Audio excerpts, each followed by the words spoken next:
to Empathetic Educators. I'm your host, Naomi Toland, and today we have the amazing Nathan Wallis on the show. I'm not going to lie, I was really excited about recording this session, and I just feel really lucky to have seen him in person a couple of times, and even just looking at the videos online on YouTube as well. Nathan Wallis really makes neuroscience and education really relatable and understandable, I feel. And I'm sure those who have seen him as well really agree with that. And I'm really excited to have these top tip takeaways for you because there is some really cool takeaways today in this session. Before we actually start, I just wanted to say it's been a couple of weeks since I've released my last podcast, and that's because I've been working really hard on my website, trying to see ways to make the podcast and my YouTube channel and just my overall website really engaging for people who are using it. And as part of my maniacal and innovative teacher role, I've been working extra hard on trying to get my tool created. And my tool is part of my website where there'll be links and ways to support your learners with reading, and also ways to promote intentional workshops for teachers to really boost reading in the classroom.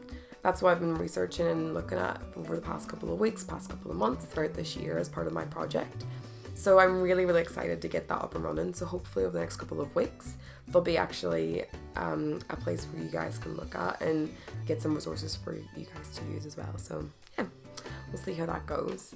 But back to the session today. Before we start, I just wanted to go through a couple of just some terms that Nathan Wallis does use in the session.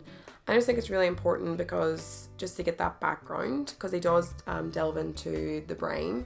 And he talks about the three different brains, and he makes it really understandable and really relatable. But I just think visuals support that, because obviously from our sessions, visuals are really important to understand new things. So you'll see the diagram on the screen now if you are watching on the YouTube channel, and if not, if you're listening on the podcast, then you can go to my website, createeducate.com, and see the visuals on there too.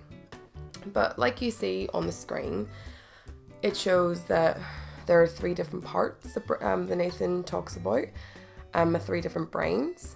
And he refers to brain 1 as the brainstem, which is at the bottom of the brain.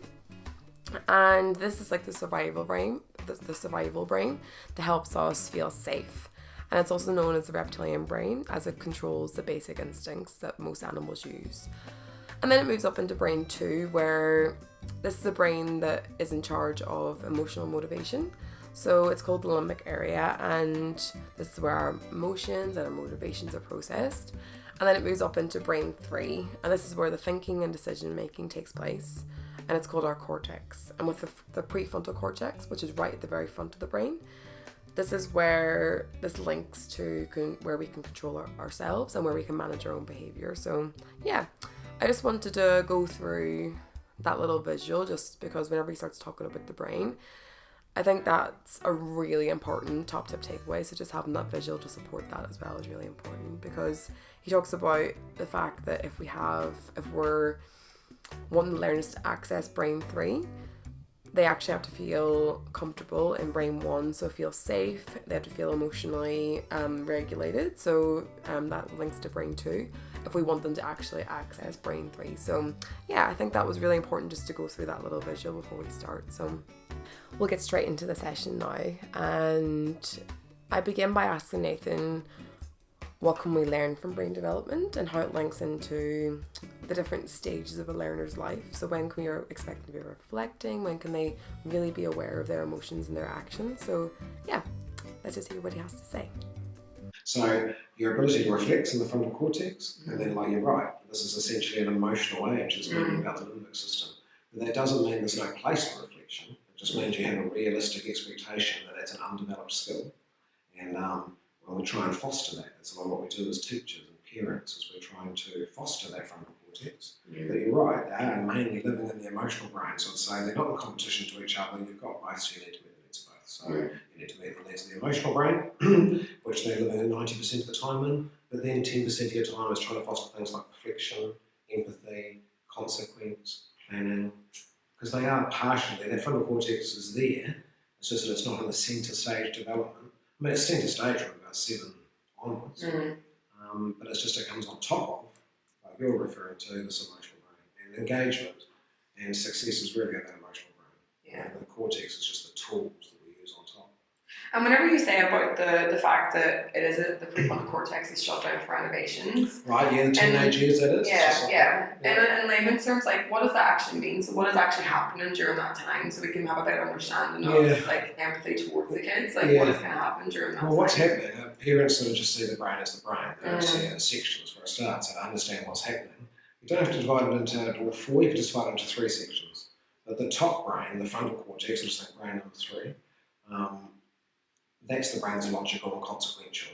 The emotional brain, number 2 in the middle, is your emotional brain, your limbic system. That's where your emotions come from. And at the base, you've got your survival brain.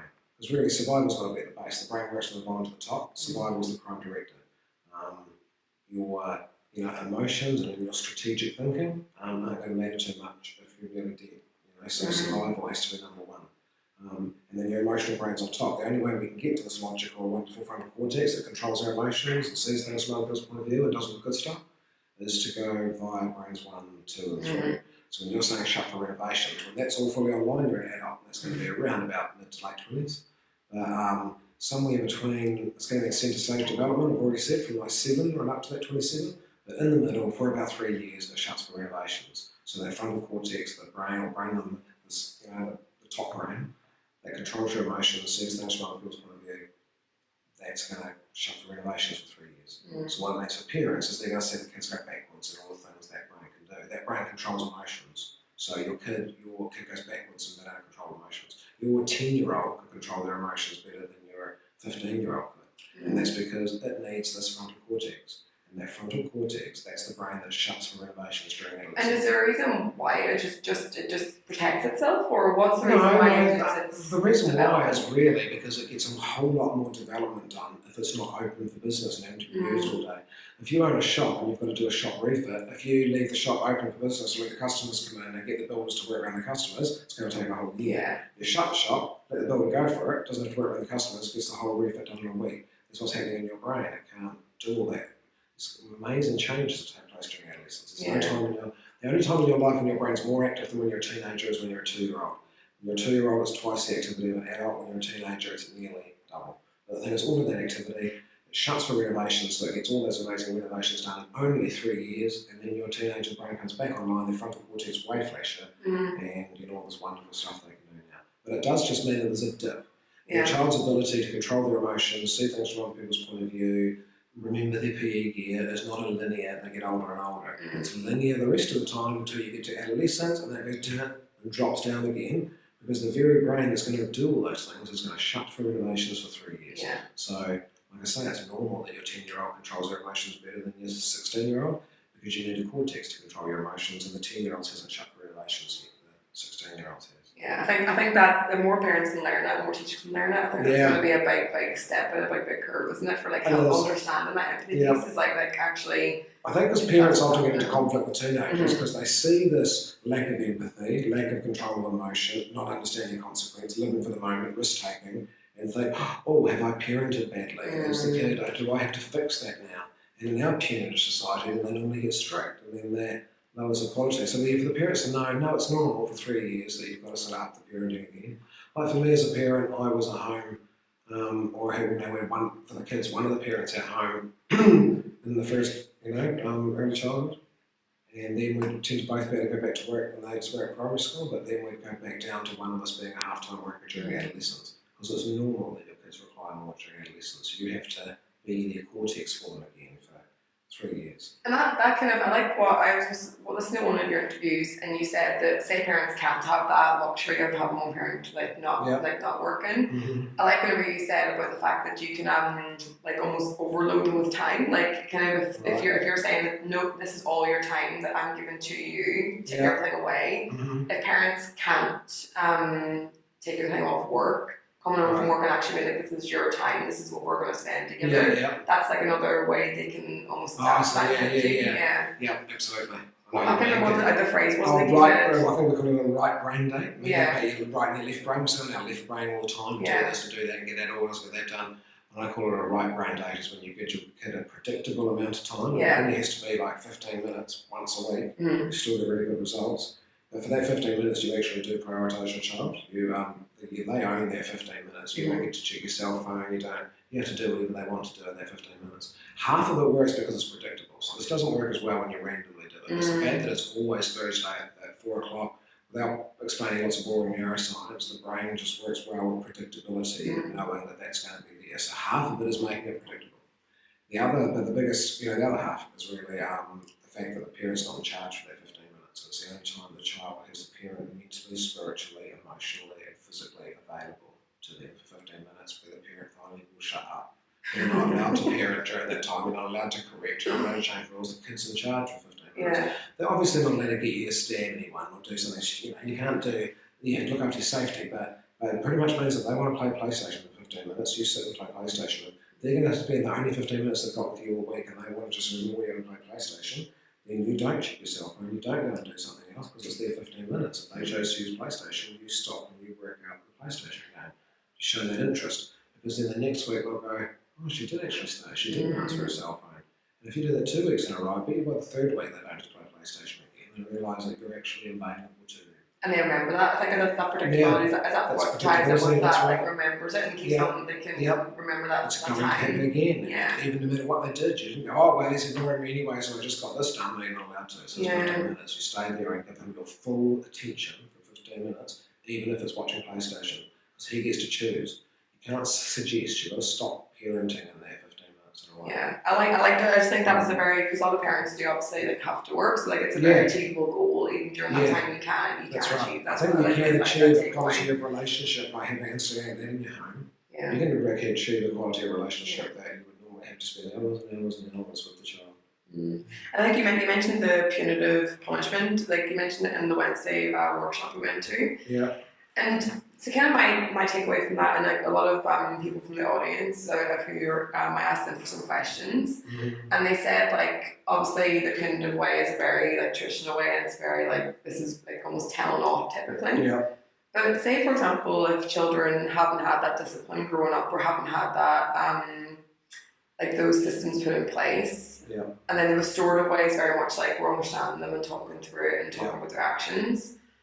Is there any benefit with the discipline? How would you bring those two together? Like, if, say, for teachers who are working in a school where there is a lack of discipline for those children, they don't have that. So, how would you bring that together with the punitive way? I think it's about defining what is discipline. Because it's like, I hear what you're saying. I think a lot of New Zealanders might think that too. If you don't teach them they're not allowed to do it, how do they know they're not allowed to do it? And if they haven't learned how to follow a bloody boundary, then they'll be at fault later. There's a wee bit of a false understanding around what discipline is. So discipline comes from that word disciple. So, Jesus was not beating his disciples. And so it comes from that word guidance. You're supposed to be like a mentor. Discipline is supposed to teach your child the appropriate way to do it. Discipline, it's like consequences, all very cortical words, consequences. I suppose what I'm trying to say is the baby, it may seem counterintuitive, but the baby who comes from a really well-nurtured parent who has never tried to hurt them, never tried to punish them, but has only ever tried to help them, will have self-discipline. They will probably seem to the average New Zealander a little bit lippy, because New Zealanders don't think children are supposed to have a voice. If the average New Zealander listened to the typical family in Netherlands, I think they would think the kids were a bit lippy too. I think that's also probably why they're the happiest kids in the world, and some of the most intelligent kids in the world. And it's to be able to have that conversation piece, isn't it? It's actually able to say, like, this is what I think, this is what I'm feeling. In New Zealand, you're supposed to be seen not heard, you're supposed to be respectful by shutting up. And consequently, we have horrific child abuse statistics and domestic violence statistics. So I think that's all interrelated. So that discipline idea, if we don't teach them what. All I know is from the research that there is no amount of balance, there is no 80% be nice to them and nurturing, and 20% punish them, even if it's a nice punishment. Obviously don't beat them, but nice punishment, whether it's a teenagers taking the cell phone or, children put them onto a naughty chair or time out or something. No, there is no magic number in the literature. Like even when you do 99% care and 1% punitive, then you only get 99% of the good results and 1% of the bad. Okay. It's 100% is the number you're looking for. 100% of not thinking you've got to be mean to a child. Discipline a child is to teach them what they should have done instead. So when the kid smacks the other kid over the head to take the toy, if we go naughty cheer, time out, and we do something mean to them, we're effectively modelling bullying. Right? Whereas our job's actually to help them. So the number one way to change a human's behaviour, according to the literature, I want to say this at the training, I think, is a cognitive training, which is an academic way of saying tell them what to do. Cognitive means thinking, so thinking training. Train their thinking, which is like train their thinking so they know what to do next time. Instead of saying, that's naughty, you don't smack someone over the head and take the tractor, how does that help you to know how you were supposed to do it? Cognitive training is telling you exactly what you should have done instead. Hey, if you want the tractor, you have to go up to your friend and say, can I please have a turn after you? And then wait for your friend to give you a turn. That's cognitive training, the number one evidence-based way to change someone's behaviour, and that's helping them. And of course the 2-year-old's not going to say, that sounds really small, I'll do it from now on, because he's 2, but if you, every time you respond when he's 2 with, mate, and you tell him exactly what to do, mate, if you want the tractor, you've got to go up to your friend and say, can I please have a turn after you, and then wait for a friend to give you a turn. You would have said that 100 times by the time he's 3, and you leave a 3-year-old who's got pro-social behaviour. That's what I mean, it's 100% about helping them. Yeah. It's almost like fear the other way. It's like they're not doing it because like they're told not to do it, and they're like they get told off if they don't do it that way. Even telling them what not to do makes no sense from a brain development point of view. 25% of your brain, the parietal lobe up here, visualises. So when I say picture a cow, 25% of your brain and the parietal lobe is picturing that cow. You can't actually turn that off. So when I say don't picture a horse, everyone pictures a horse because you can't turn that off. So if 25% of your brain's picturing things, if I say, tell them what not to do and say, don't run inside, don't stand on the chair, what does 25% of your brain have to picture immediately when I say don't stand on a chair? You have to picture standing on a chair, the very behaviour I don't want. So that discipline thing, you have to tell them what not to do, it's all rubbish. It's not based on research. I remember you done that last year actually with this, and you made us think about it. You got us to think about it. I'm telling you not to do this, and then we practiced that actually last year. And we were like, "You're the what?" Don't picture a blue cow. Don't picture a pig, and your brain just keeps doing it because you can't turn it off. So don't run inside. Don't hit your sister. No fighting. It really makes no sense to tell the human brain what not to do. So tell them what to do, and I think what you're just explaining now, that repetition piece goes back to the first thing that you said, where the more that they repeat it, the more they keep making that connection in their head, making that connection. That pathway and strengthening that pathway, and that becomes so strong that it's like the tar-sealed road in their brain instead of the dirt track. And the kids will go along the tar-sealed roads in their brain, the myelinated pathways.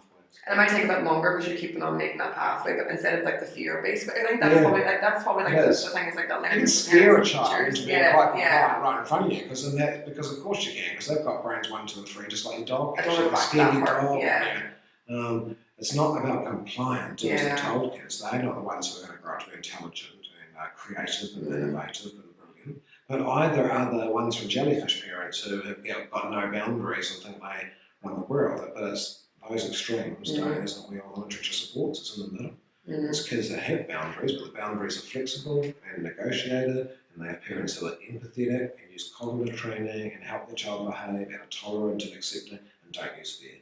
Well, that kind of ties into, because a lot of people have kind of put questions into, I know you mentioned this on Wednesday.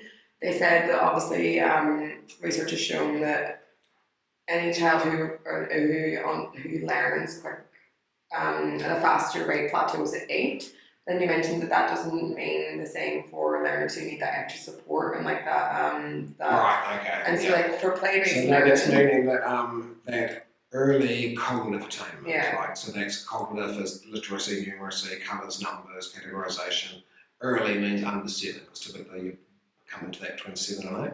So early cognitive attainment, learning colours, numbers, and stuff. It's not a bad thing at 4, 5, or 6. It just means it's not a predictor of future success, because that stuff tends to plateau at 8. So the kid who was learning colours and numbers at 3, and then the other kid who didn't formally get taught colours and numbers until they were 7, by the time both of those kids are 8, they're at the same level.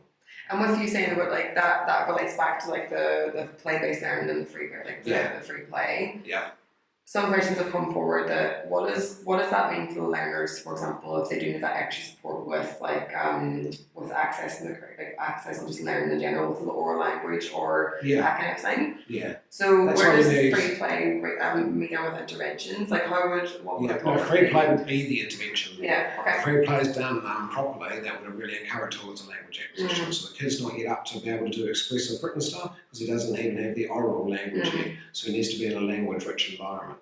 If he's in a play-based environment where he gets to be autonomous and be in charge of his play, he's not corrected, he's allowed to be risk-taking. The teachers are there and supporters are there to build on his ideas and help him facilitate his ideas. That will be a kid that uses way more language than a kid who's in an environment saying, what colour is this? What number comes after that? Because now you're in a right-wrong testing type environment and that will shut down his language. That's why kids that are behind continue to feel further behind. So when people thinking, how do we know he's in a free play environment but we're still going to come in and fix him?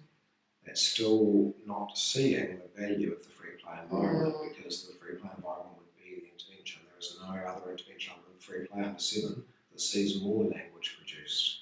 If there was an intervention that showed the teacher being in charge and doing this to the curriculum and produced way more language, then we wouldn't, then there would be evidence for adult behaviour under 7 being supported. And there's no evidence that does any good. So yeah, when the kid's not ready for school and he needs an intervention, and that's just he's got to move up through the brain, then he hasn't had the oral language and stuff put in, so we need to put him in environments where he uses lots of language. And so that would be. And is that even because I think you mentioned that it's like learners who are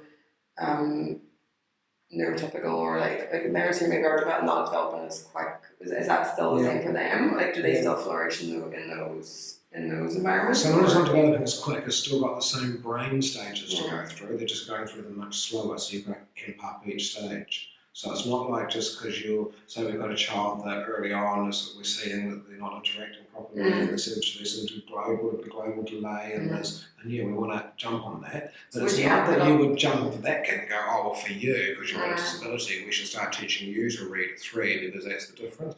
No, it wouldn't be a difference. You've still got the same brain. So you still have to follow the neurosequential model, but you would have to give them more intensive support at each stage.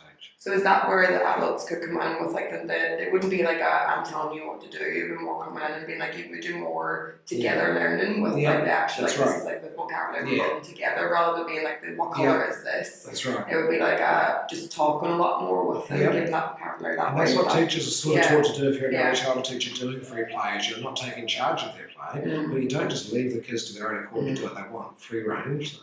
You get in beside them and you have to follow this delicate art of being an early childhood teacher where you want to support and enhance the kids' play without ever taking over their play. As soon as you take over and you direct the curriculum where you want it to go, you're outside the research, you're no longer in the research. So, but you want to be there to enhance their ideas, and if that kid was perceived as being delayed around the ages 3, 4, 5, 6, then I would still have free play, but I would have a ratio whereby that kid got much more one-on-one support to help build the complexity of their play, to help them follow through with their ideas, to help them build their vocabulary by fostering a really tight relationship, by fostering a relationship with that child's whole whānau as well as the child. So the child then sees you safe with all the family, and then that child will talk to you more. We're still going to build up all those prerequisites of oral language before you'll get written language. So we still wouldn't do an early intervention that comes in and says, right, let's do a cognitive intervention at 3. That does make sense. Yeah, but that was quite a lot of the questions were like that was probably the biggest one was like that question of like where do we fit in that part? What's like where does that fit? But that does make sense. It's just more like amping up is probably a good way to look at it. And it is a good way to look for.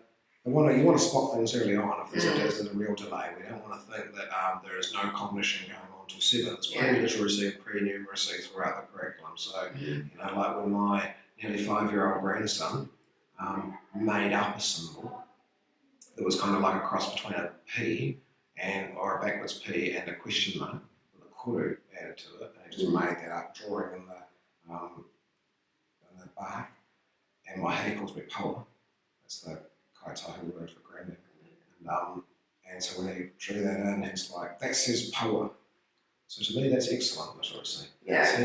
That's I don't care that that's not a real P, that he's made up the letter. In fact, I'm excited by the fact that he's using language creatively and is using symbols and is making up his own symbol to mean something. I think I'm going to get that tattooed.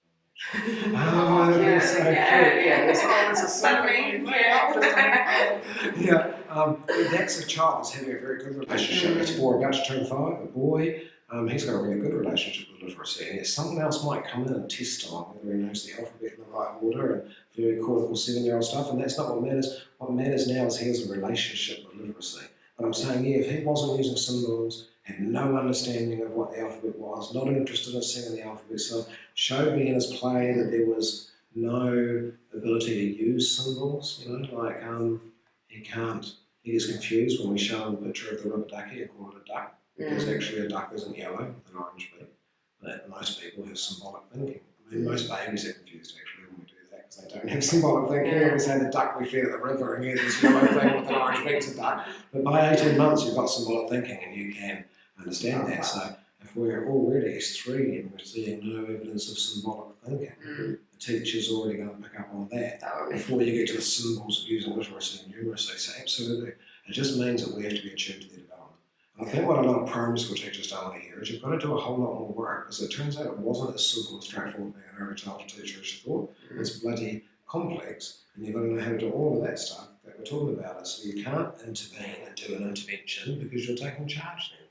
But that's because my background is early years, like early years primary training. That's what I was trained in. And I think that's benefited me the whole way through. Just like moving up to school, the more you understand that, the more you use it. Even in the older years, if you're bringing that into the older years, it's helping their brain and support that as well. Yeah, so I think I was a primary school teacher first, and so I had to undo a whole lot of these innate control mechanisms that I had in place where I just thought I'm in charge of what's happening here. I'm the teacher. This whole construct, I'm the teacher, you're the student, empty vessel you, I'll fill up your cup. I think that's what you're just saying about I think it's actually the teachers understanding the change. I help them understand that part of it, where they're coming from. That's if you're filling the kid's cup under 7, you're doing them a disservice. You need to teach the kid to fill up his own cup. And really that under 7, it's brain number 3, he has to learn to love learning. You're not doing anybody any favours learning to write an A early, because that's going to go out. But if between 2 and 7 is where you largely define your relationship to learning. So I just know that I'd rather have a kid in a forest school for early childhood and have a 7-year-old that's just got a burgeoning interest. Maybe you could write his name, I want to see some of that, because I would expect that you would in a natural free play environment. He might have shown some interest in learning his name. It's not a have to.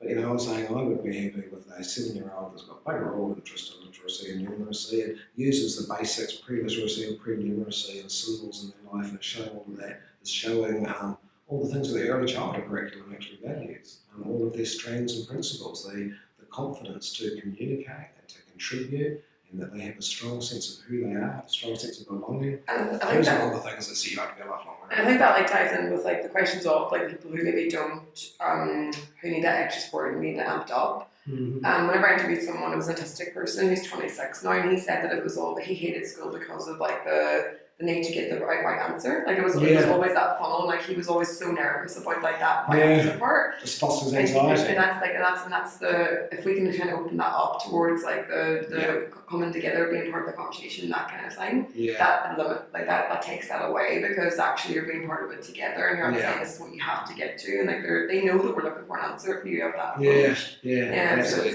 that links to. And that's one of the signs that you've gone a bit wrong in the kids' education. If you say to them, what does a tooth fairy look like? There's no correct answer to that. They can say anything they bloody like, but they've got so little creativity that they spend the whole time fishing for what is the correct answer. And they say it this way? You hear them saying their time, but they go looking for pink dress. You know that they're looking to see what you want them to hear. An assessment-driven adult directed curriculum. I think I know we've got not very much time left, but I think this is a really big thing that we want.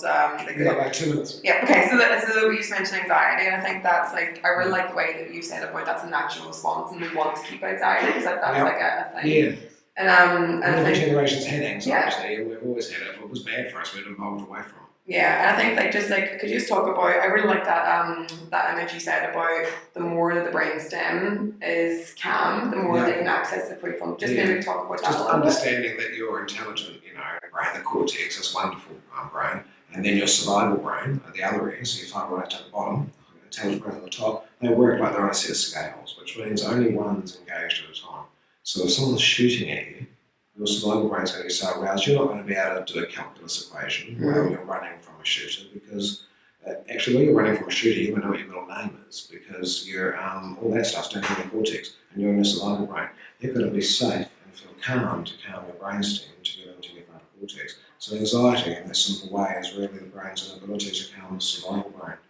But like you're saying, we are supposed to have it. This makes you cautious about walking down the dark alley, or what makes you cautious about buying those shoes instead of paying the electricity bill. Like you're supposed to have some anxiety, but often trauma causes an anxiety response. Well, sometimes it's just adolescence, actually, it's the changes in the brain. But what trauma can cause it to be triggered.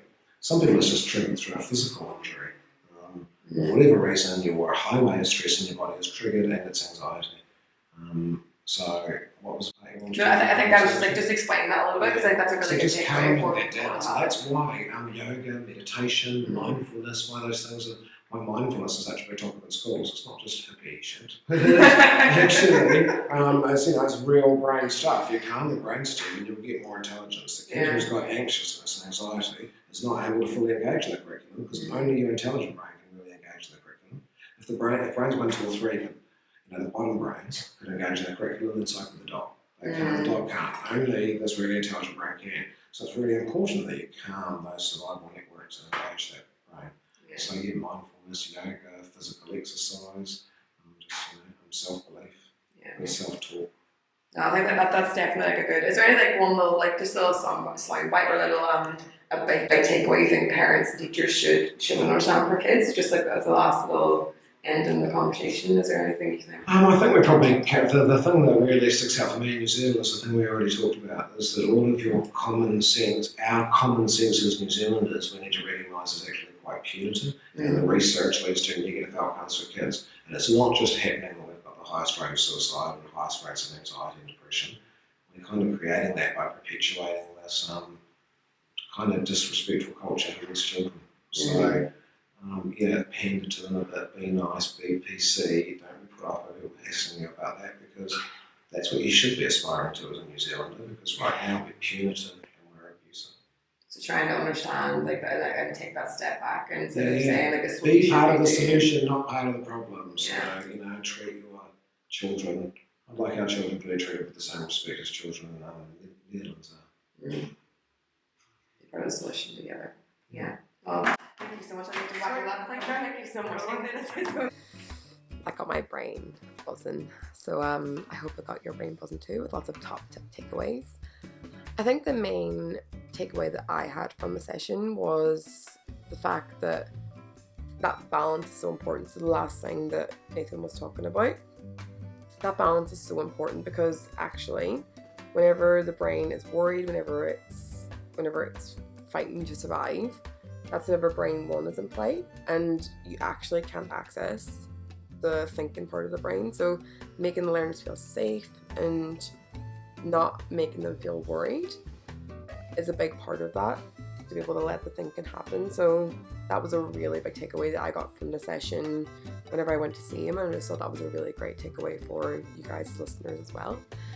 I think that links into the idea of discipline, meaning guidance and mentoring, instead of it being punitive where they're getting told off. And we talked a little bit about fear, linking it into fear, and that's really important to have that approach as well, because like he said, it links into the mental health and being aware of them feeling safe. So I think that was a really great takeaway from me anyway.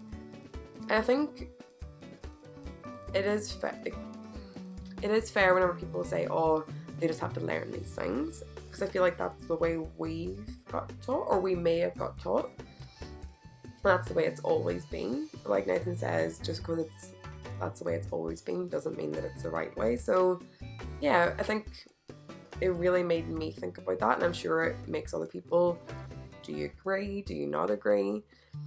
I think it's definitely a conversation starter, and if you don't agree, then that's okay as well. But that's just my takeaway and my opinion from what Nathan has been talking about too.